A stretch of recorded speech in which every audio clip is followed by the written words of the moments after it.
Hey guys what's up. तो कैसे हैं आप लोग। Welcome back to your own channel study more with Deepak Yadav. Welcome to the daily Hindu news and editorial analysis of 24th of June 2020। तो guys आज है 24 जून और है वेडनेसडे और देखेंगे आज का द हिंदू कंप्लीट न्यूज़पेपर।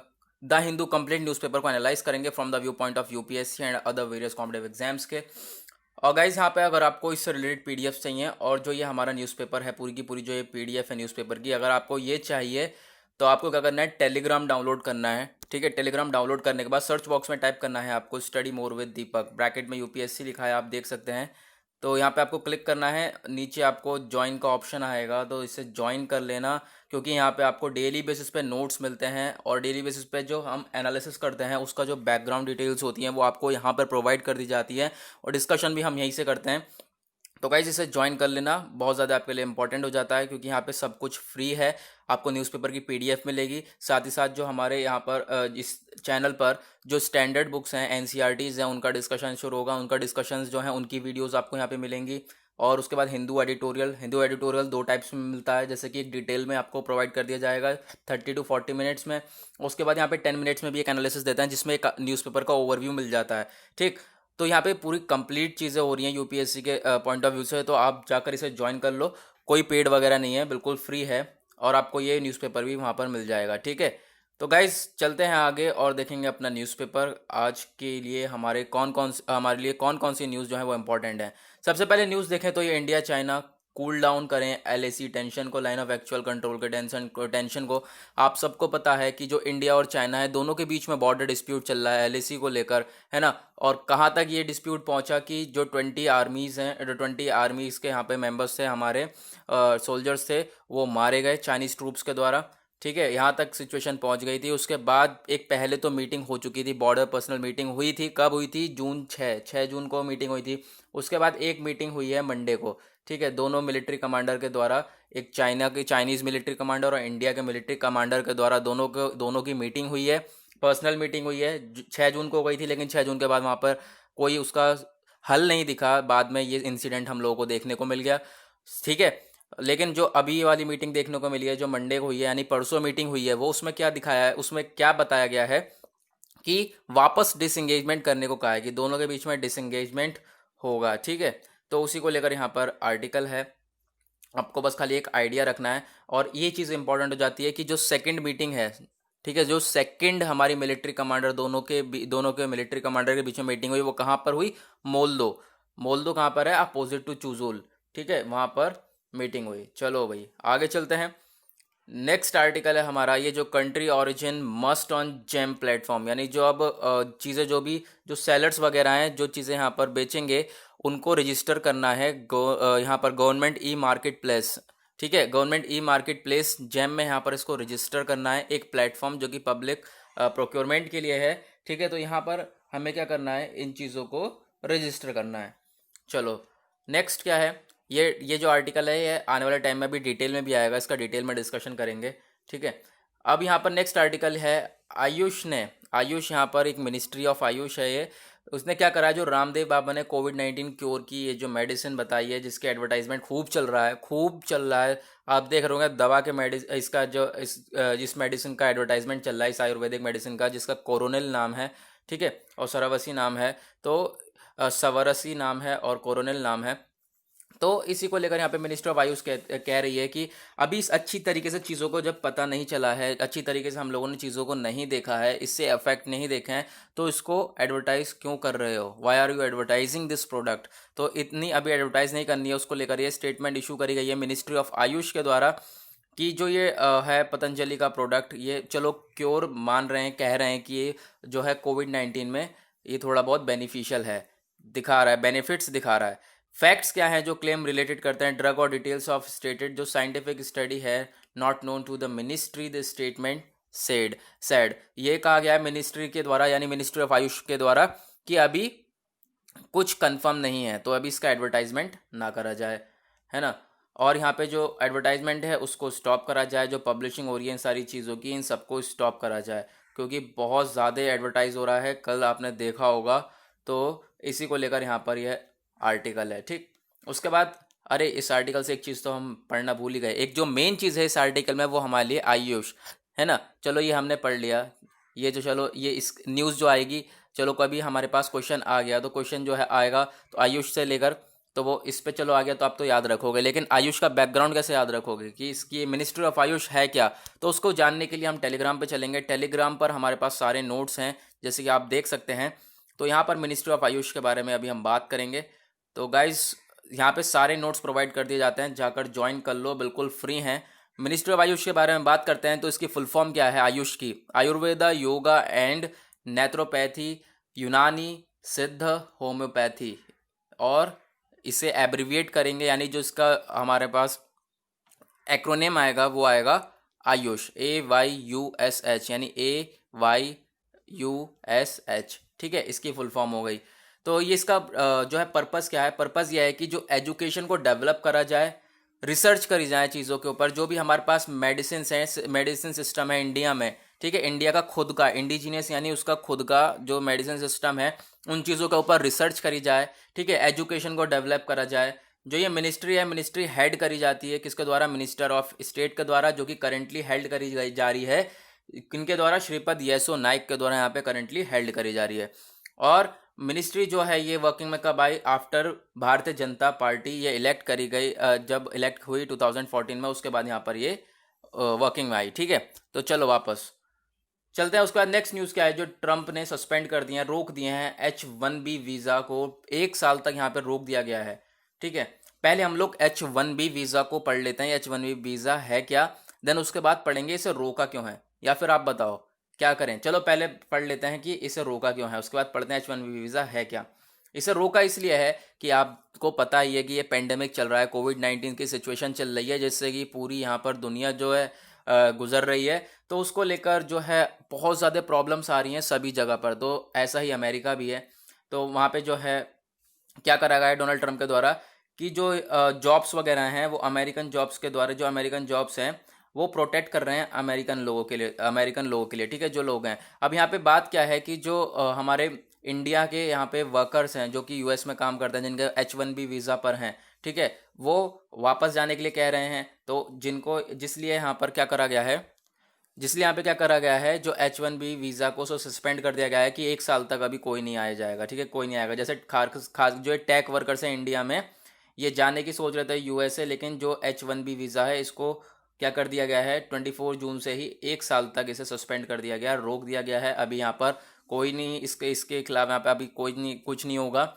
उसके बाद ये क्यों करा गया है मैंने अभी बताया कि जो जॉब्स को हैं, जॉब है अमेरिका में, जॉब हैं उनको प्रोटेक्ट करने के लिए, क्योंकि ये भी जाएंगे फिर और जॉब्स चाहिए, और इतनी ज़्यादा जॉब्स क्रिएट कहाँ से करेंगे? ठीक है, क्योंकि पेंडेमिक चल रहा है और वैसे भी अनएम्प्लॉयमेंट ज़्यादा हो गया है, पैसा आ नहीं रहा है। ठीक है, इकॉनमी ग्रो नहीं कर रही है, तो दिक्कतें सारी देखनी पड़ रही हैं।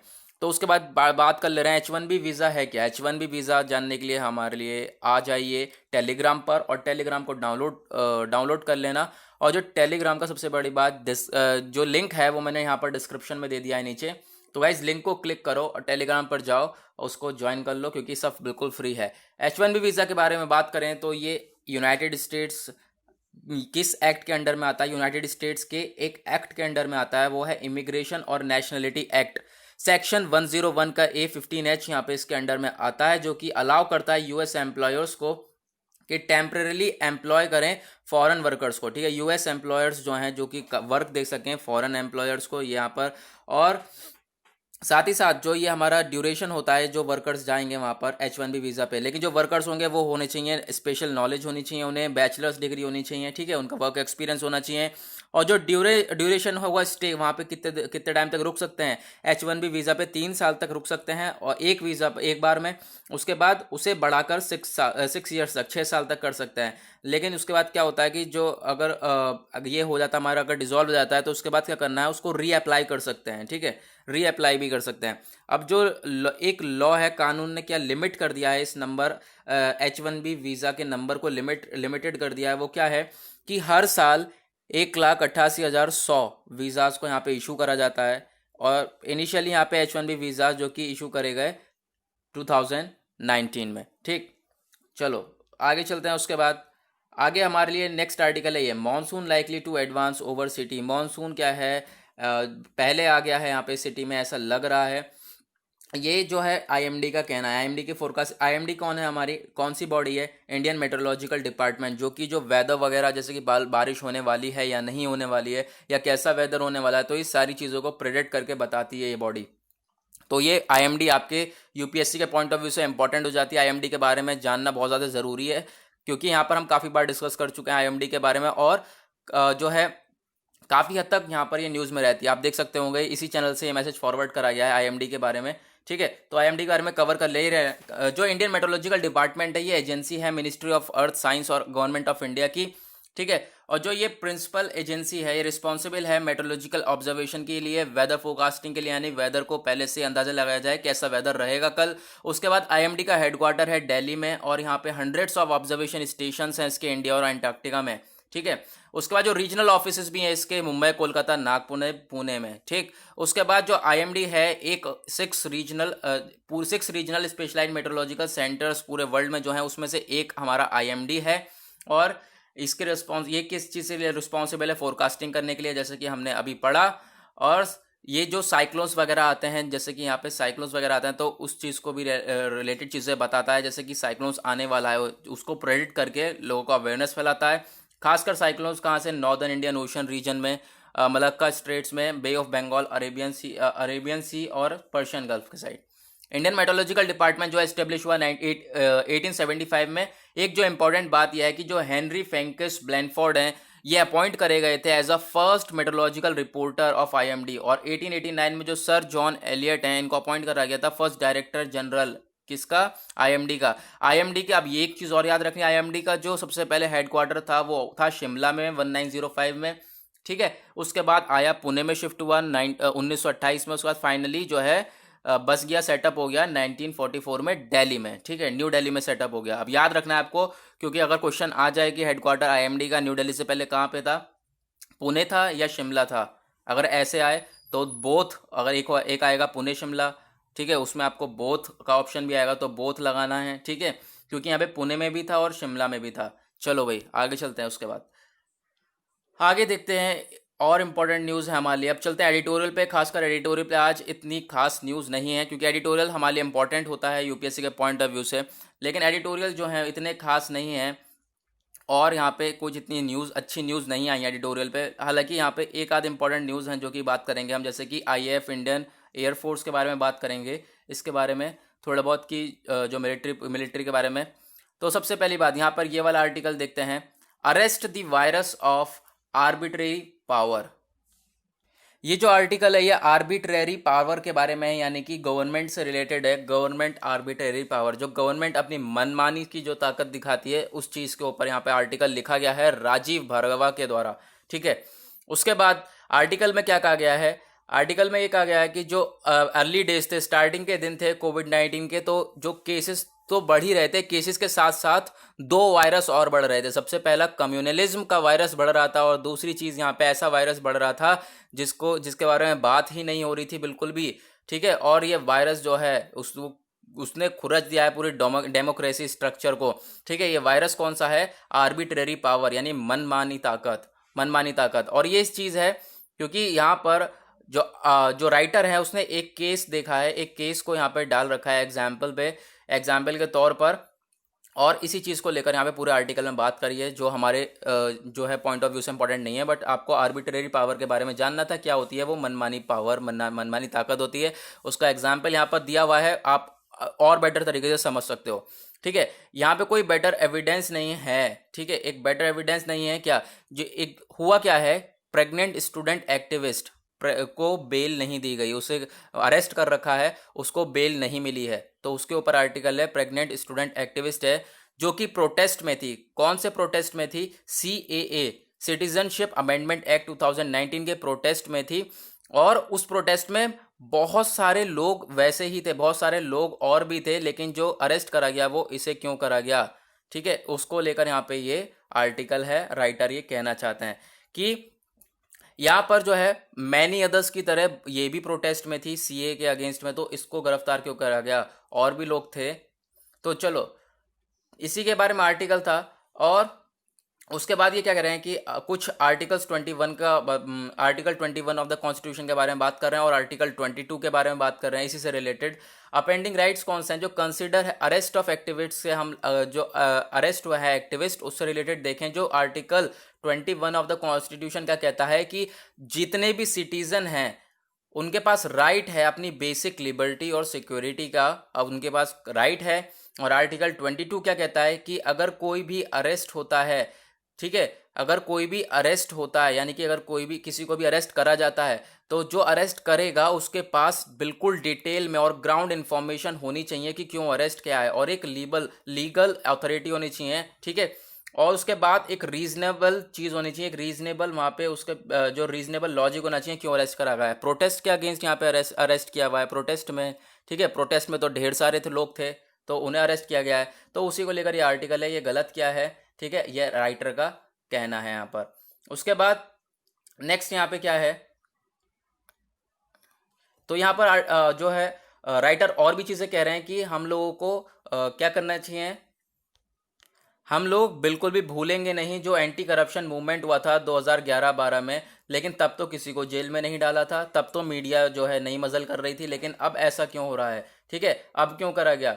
तो इस फेथ को रिस्टोर करने के लिए, डेमोक्रेसी की फेथ को रिस्टोर करने के लिए इंडिया को पास करने पड़ेंगे कुछ इंपॉर्टेंट टेस्ट को और कुछ अलग रास्ते अपनाने पड़ेंगे इन चीज़ों से टैकल करने के लिए, ठीक है। अब जो प्रोटेस्ट हुआ है इसके लिए गिरफ्तार कर दिया और विमेन वो है सबसे बड़ी बात प्रेग्नेंट है, ठीक है। तो ये चीज़ें ऐसे स्टेप नहीं उठाने हैं, आपको दूसरा रास्ता चुनना पड़ेगा, तो उसको लेकर आर्टिकल है। उसके बाद ये वाला आर्टिकल मैं अभी आपको बता देता हूँ, डाउनिंग द शटर्स, यानी डोनाल्ड ट्रम्प ने शटर डाउन कर दिए हैं, समझ लो, यानी कि शटर किस लिए डाउन कर दिए हैं, जो H1B वीज़ा है उसको सस्पेंड कर दिया है। अभी हमने बात करी थी ना H1B वीज़ा की, उसको सस्पेंड कर दिया है और अब 1 साल तक कोई नहीं जाएगा, ठीक। तो उसी को लेकर आर्टिकल है और वो हमने डिस्कस कर लिया है पहले ही, इस वजह से मैंने इसका डिटेल जो बैकग्राउंड था H1B वीज़ा का वो दे दिया था, क्योंकि यहाँ पे देना पड़ता है, इस वजह से मैंने पहले ही आपको वो समझा दिया। उसके साथ ये वाला आर्टिकल है, ये वाला आर्टिकल भी कुछ इतना खास नहीं है, खास क्या खास है ही नहीं। ये क्या है, एक श्रद्धांजलि दी जा रही है कि ने एक क्विंटेसेंशियल फाइनेंस मैन, एक सर्वोत्कृष्ट फाइनेंस मैन कौन है, BPR विथल, इनकी डेथ हो गई है, ये पास अवे हो गए हैं, तो इसी से रिलेटेड इनके बारे में बात हो रही है। इनके प्रोफेशन, ठीक है, इनका व्यवहार, ओपन माइंड, ठीक है, प्रोफेशन, व्यवहार, इनका एक खुला दिमाग, उसके साथ साथ ये बड़े आदमी कैसे बने उसके ऊपर यहाँ पर ये बात है।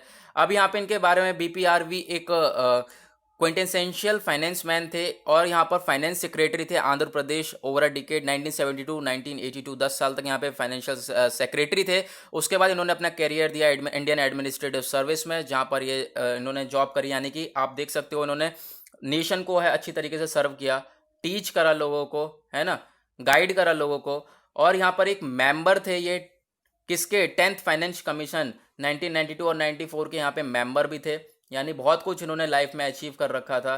उसके बाद यहाँ पर ये कहा जा रहा है एक deep sense of vacuum for having a lost of teacher, guide, well wisher, someone who had genuine affection, ठीक है, यानी कि एक जो है यहाँ पर अभी पास अवे हो गए हैं हमारे, तो इनके बारे में कहा जा रहा है एक टीचर थे, एक गाइडर थे, ठीक है, एक वेल विशर थे, तो कुछ जेन्युइन अफेक्शन था राइटर का इनसे, कुछ कुछ पर्सनली लगाव था, उसको यहाँ पे दर्शा रहे हैं। वो एक रिमार्केबल मैन है बहुत सारे एस्पेक्ट्स में, जैसे कि BPRV यहाँ पर लंबे समय तक हम लोग को जो है लंबे समय तक याद रखे जाएंगे, क्योंकि इन्होंने नेशंस को सर्व किया है, गवर्नमेंट के तौर पे यहाँ पे सोसाइटी को सर्व किया है, नेशंस को सर्व किया है, ठीक है, जो यहाँ पर गवर्नमेंट्स की हेल्प से, तो उसी को लेकर बात हो रही है।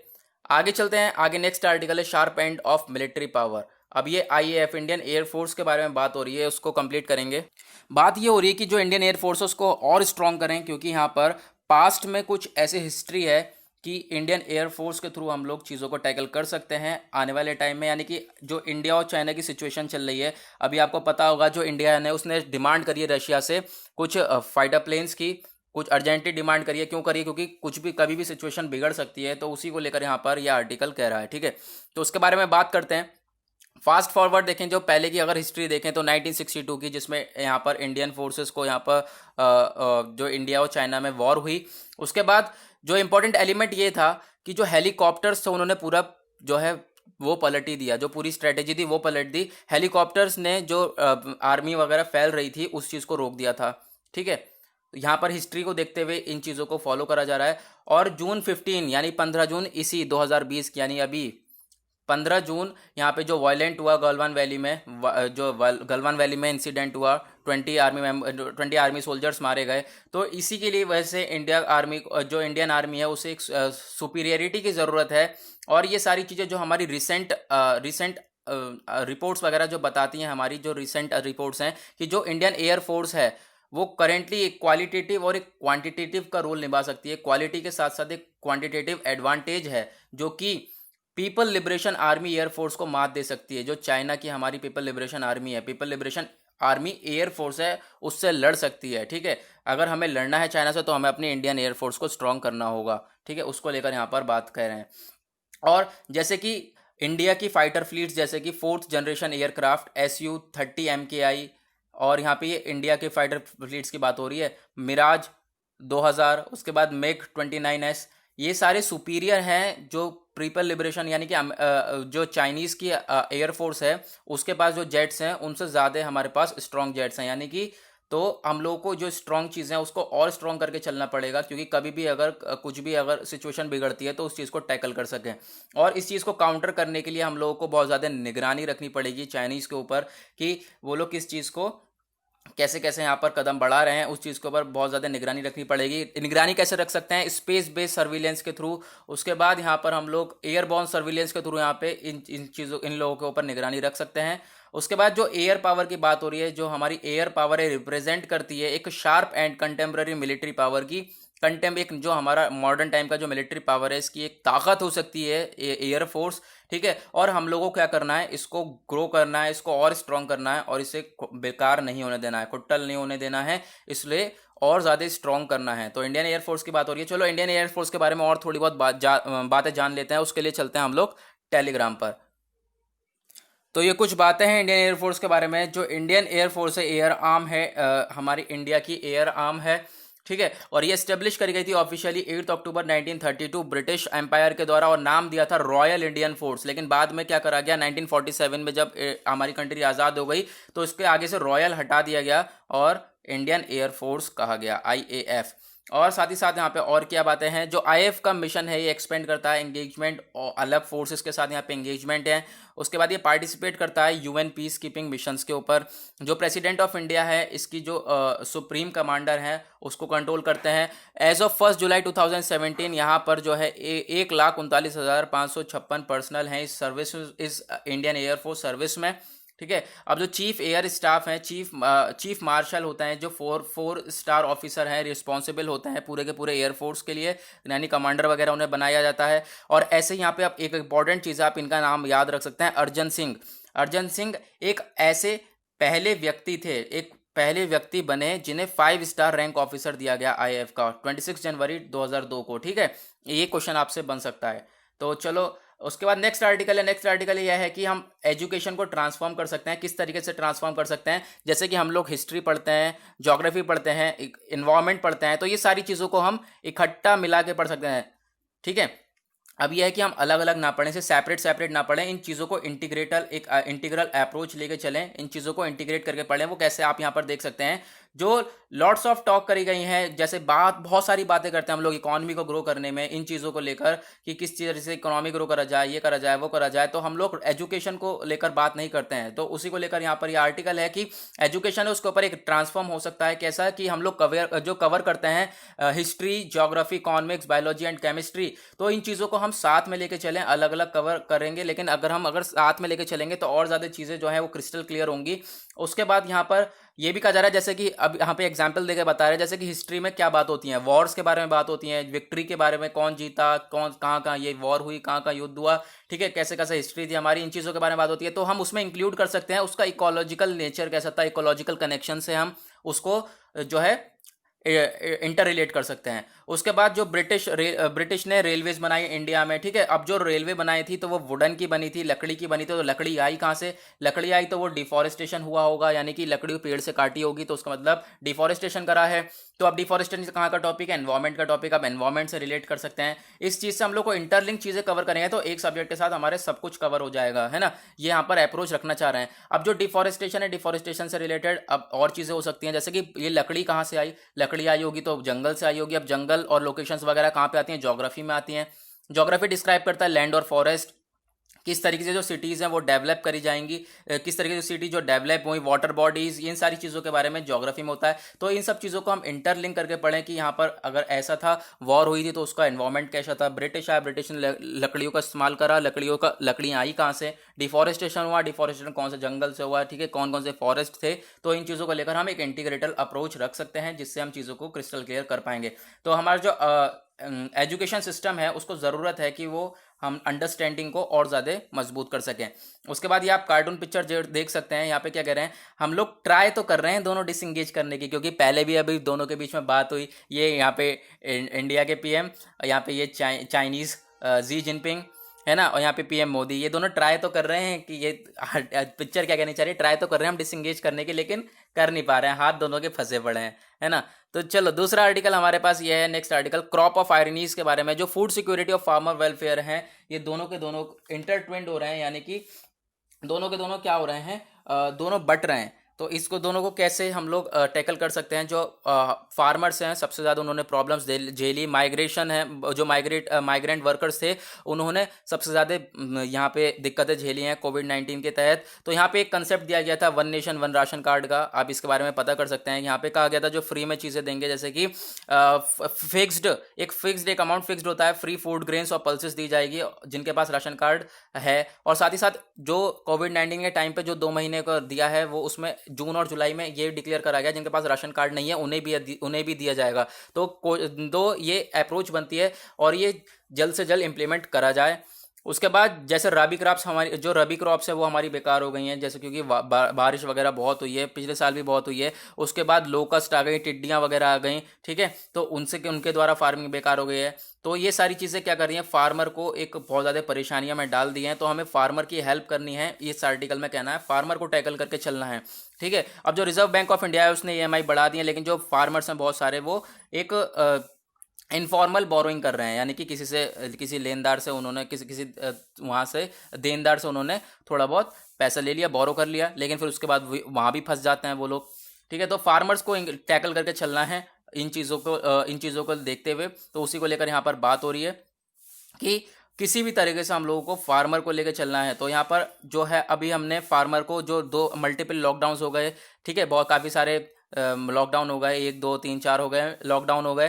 तो इसकी वजह से जो फार्मर्स हैं उनको बहुत ज़्यादा दिक्कतें झेलनी पड़ी, लेकिन अब हमारा टाइम है कि उन्हें एक ब्राइटर दिन दिए जाएँ, ठीक है, ब्राइटर डे दिए जाएँ। और वो कैसे दिए जाएँ? एक स्कीम है यहाँ पर, आप देख सकते हैं, और भी चीज़ें क्या क्या हैं, जैसे कि पीएम किसान स्कीम है, जिसमें हम लोग फर्टिलाइजर्स जो कि हम लोग सीड्स वगैरह जो है किसान को दे सकते हैं, जिससे वो लोग जिनके पास लैंड है हो या ना हो, ठीक है, even those who do not own land, जिनके पास है या नहीं है, लेकिन उन्हें हम लोग टाइमली अवेलेबिलिटी सीड्स की दें, बीज वगैरह दें, ताकि वो लोग क्रॉप्स वगैरह ग्रो कर सकें, ठीक है, और उनको थोड़ा बहुत अर्निंग हो जाए और चीज़ों को वो टैकल कर सकें। तो आगे चलते हैं, उस चीज़ के बारे में बात करी, आगे देखते हैं और क्या इंपॉर्टेंट है। सीबीआई आ गया है, सीबीआई के बारे में चीज़ पढ़ लेते हैं, सीबीआई है क्या, ठीक है।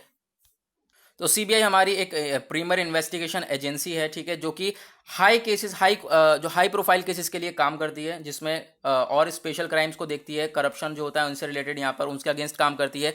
आप याद रखना है, हाई प्रोफाइल केसेस के यहाँ पर अगेंस्ट काम करती है। उसका हेडक्वार्टर कहाँ है? न्यू दिल्ली में है। और जो रिसेंट अभी केस हुआ है, सबसे इसको रिसेंट न्यूली केस है, वो इसका पी चिदम्बरम वाला केस है, आईएनएक्स मीडिया केस, ठीक है, उसके बारे में आप कवर कर सकते हैं। आगे चलते हैं, और क्या इंपॉर्टेंट है हमारे लिए, आगे है हमारे लिए इम्पोर्टेंट सेबी है, ठीक है। सेबी ने क्या करा है, आसान कर दिया है कंपनीज के लिए कि वो फंड्स को उठा सकते हैं। तो सेबी क्या है, सेबी कौन सी बॉडी है, उसके बारे में जानना जरूरी हो जाता है।